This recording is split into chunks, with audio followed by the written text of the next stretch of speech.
Rwanda. A country of rolling green hills, vibrant cities, and a spirit that refuses to be broken. If you hear the name, you might think of its past, a history marked by unimaginable tragedy and loss. The world remembers the pain, the struggle, and the resilience that followed. But today, I want to show you a story of hope, about how Rwanda is changing the future for its most vulnerable people. This is a story of transformation, of communities coming together to build something new from the ashes of the past. Imagine living in a village where every neighbor looks out for each other, where no one is left behind, where the bonds of community are stronger than any hardship. That's the spirit driving Rwanda's transformation. It's a spirit of unity, of shared responsibility, and of hope for a better tomorrow. After a difficult history, this country set out on a mission to make sure even the poorest and most vulnerable can stand tall. Rwanda decided that no one should be left behind, no matter their circumstances. So how does Rwanda do it? How does a nation rebuild not just its infrastructure, but the very fabric of its society? It starts with something called ubudehe, a tradition that's been woven into the culture for generations. I love this word. It means working together in Kinyarwanda. It's more than just a concept. It's a way of life, a belief that everyone has a role to play in lifting each other up. Communities gather, talk, and decide who needs help the most. It's a grassroots approach where every voice matters and every need is heard. Think of it as a high-tech version of looking out for your neighbor. Only here, it's organized, structured, and supported by the whole community. If your roof is leaking or you can't afford school for your kids, the community knows, and they step in. It's a safety net built on trust and compassion where help is never far away. But Rwanda isn't stopping there. The government has taken these community values and scaled them up, reaching even the most remote corners of the country. The government created the Vision 2020 Umurenge program. A mouthful I know, but a lifeline for so many.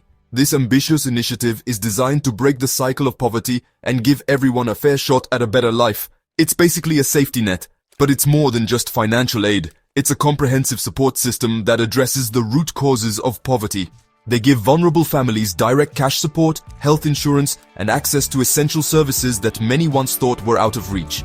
And even jobs in public works, like building roads and planting trees.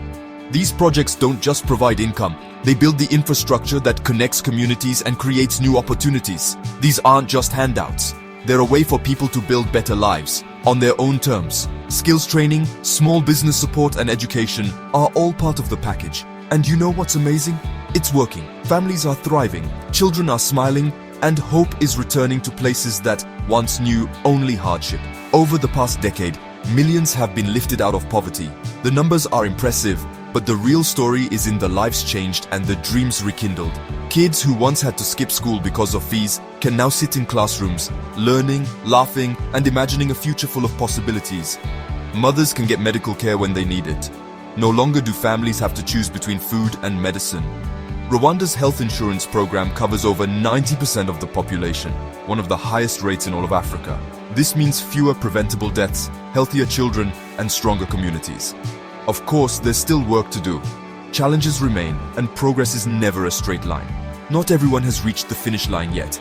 Some families still struggle, and new obstacles appear every day.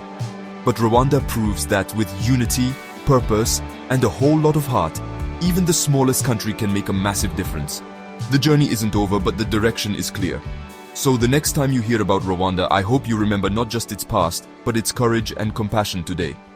Remember the people who refused to give up, and the communities that chose hope over despair. Because what's happening here isn't just about charity, it's about dignity, opportunity, and hope. It's about building a future where everyone has a chance to succeed. If Rwanda can do it, maybe the rest of us can too. Let's take inspiration from their journey and remember that real change is possible.